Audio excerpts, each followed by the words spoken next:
My name is Emma Booth. I am an Australian Paralympian and I am working with an off-the-track thoroughbred called Pukaya Prince, who was in training with John McArdle at Red Gum Racing in Mornington, and we're hoping to use him as a para-dressage horse here in Australia.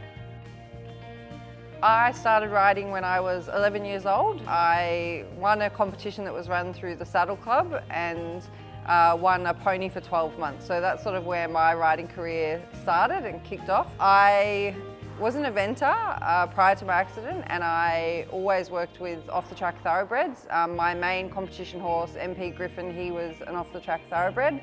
And I often worked with off-the-track thoroughbreds, retrained and produced them to be eventers.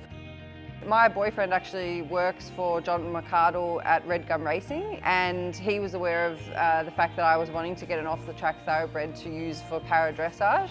And so a lot of the track riders and the staff at Red Gum were aware and thinking of which of the horses that was there that could be really suitable for what I was looking for. One of the track riders, Rowan Weymouth, that works for John, he, I think, was one of the first to sort of think that Ben could be what I was looking for and sort of the one that ticked a lot of the boxes that could be suitable. As soon as I started having anything to do with him, I just was like, there's something about this horse that I really like. Very good. You know, and sometimes you can't pinpoint it exactly, but it's just his overall presence, his temperament, his attitude, everything. I think that's the biggest thing with Ben, is that I've enjoyed having him here from the moment he got here.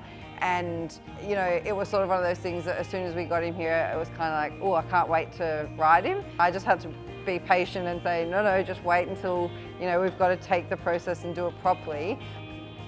I think when you have that itch to want to ride one of them, that's when you know that the partnership's going to be quite special. Good boy. He's, I think, very genuine, so that's the other thing, you know, you feel like you can really trust him. I had to figure out his level of sensitivity and what I had to do to get the reactions that I needed, and the lunging's a really great way of getting them to start listening to our voice commands, which, you know, for me as a para rider, I use those voice commands. Good boy.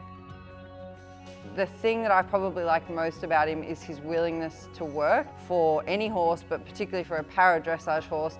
You know, wanting to please is quite important. The main thing for me is once you actually start to form a bond with one of the horses and you really feel like you're progressing, it gives you such a buzz. You get the taste for it once of that feeling of growth and development and bonding, you know, with the horse. And when you get those moments, you know, you just want to keep working to get them again. I think that the fact that Ben is so well-rounded and quiet, and his attitude towards his work is a real credit to John McArdle and his team at Red Gum. And, you know, that has definitely made the transition from Ben being a racehorse to a para-dressage horse relatively easy. For me, love of the horse with Ben, he's just been one that we've absolutely loved having here and enjoyed every moment working with him. Just a pleasure, like he's such a pleasure to have in the barn and as a part of the team. So yeah, we're really grateful to have him with us.